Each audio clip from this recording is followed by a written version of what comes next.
Ito, breaking news. Yung naisampang mga kaso ni laban kay Secretary Boying Rimulya sa Ombudsman na dismiss na.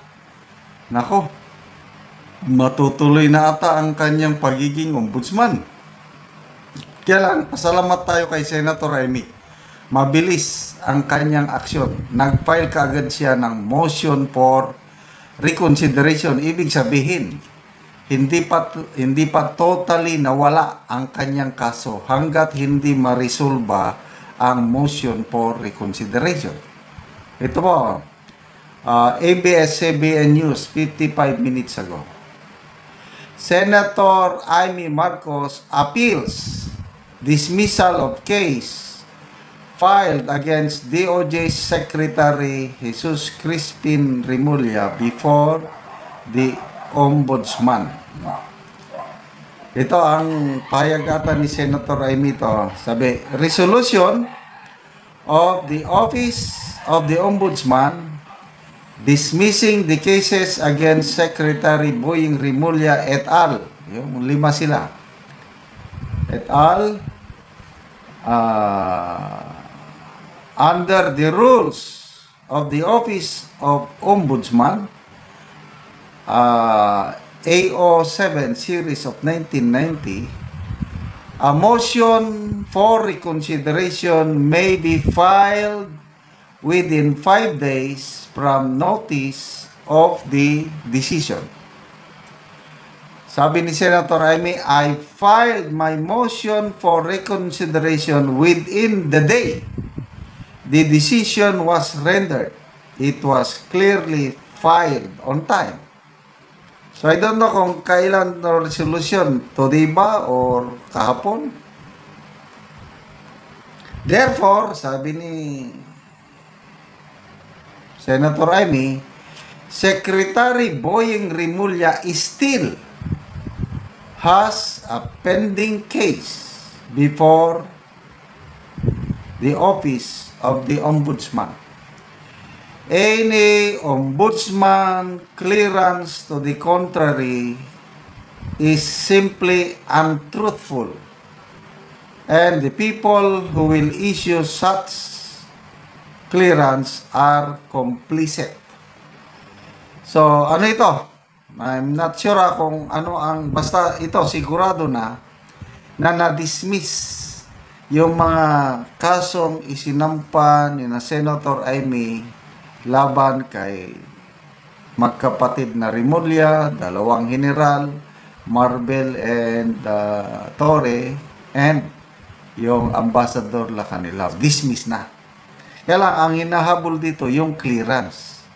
Kasi nga, dapat may clearance na mai-submit si Secretary Boying Rimulya para maisama siya sa nominee or shortlist ng Judicial and Bar Council para mapili siya ng Pangulo. Ang alam kong deadline is September 15. So ano na ngayon? September 12. So ang 15 sa Lunes. So nabigyan na ba siya ng clearance? So ang nilalaban ni Senator Amy, dapat wag mo na siyang bigyan ng clearance dahil habang mayroong motion for reconsideration at wala pang desisyon ng ombudsman doon sa motion for reconsideration, yung kaso still nandun. Due process eh. As simple as that. Kaya talagang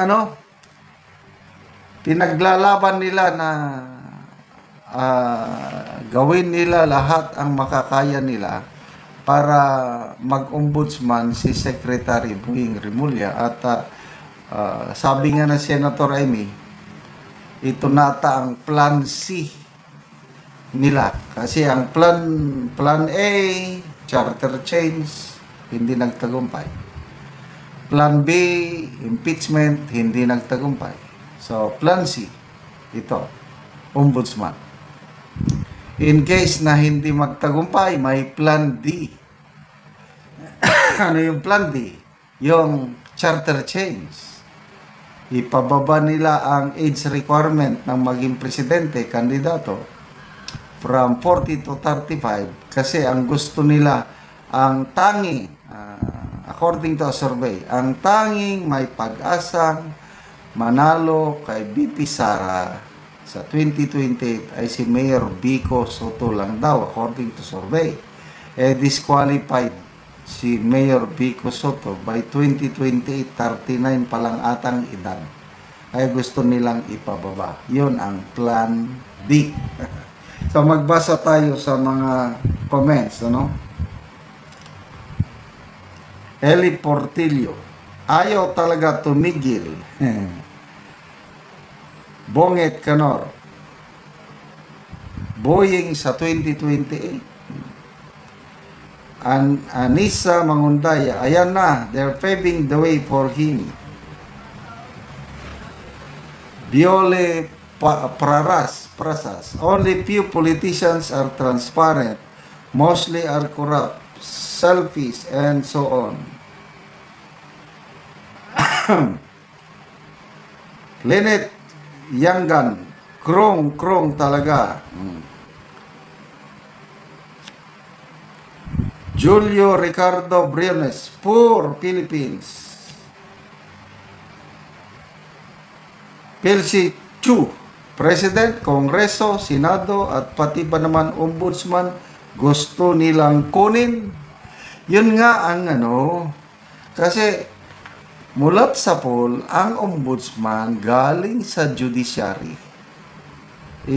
Correct me if I'm wrong, lahat na naging Ombudsman galing sa Supreme Court Justice, retired, para maging patas pagdinig sa mga kaso laban sa mga tiwaling opisyal sa gobyerno. So ngayon, kung ang mapipili ay galing sa gobyerno, galing sa executive, isang cabinet secretary under Marcos, anong maasahan natin within the next 3 years na nandyan ang ombudsman na silang nagtalaga? So, grabe na talaga. But anyway, tignan natin anong mangyari. Nakakaano na. Ba't ang taong bayan nagmamasid? Okay? Nagsisimula ng mga protesta laban sa katiwalian. Black protest movement sa UP. Grabe na. Umarangkada ng mga estudyante. And bukas, mas malawakan pa. At nangangamba ang mga mayayaman sa Forbes Park dahil may balita sila na ala style Indonesia and Nepal, lulusob ang mga realista sa mga bahay ng mga mayayamang politiko na nasa Forbes Park. So, to me, okay lang yung mag-rally, but yung violent movement na magsunog, magransak ng mga bahay, hindi natin, ayoko ng ganon dahil masyadong madugo. Huwag nating pamarisan yung may namatay na wife ng Prime Minister sa na nasunog ng buhay. Huwag naman sana. Okay, salamat mga kaibigan sa inyong pagsubaybay sa ating channel.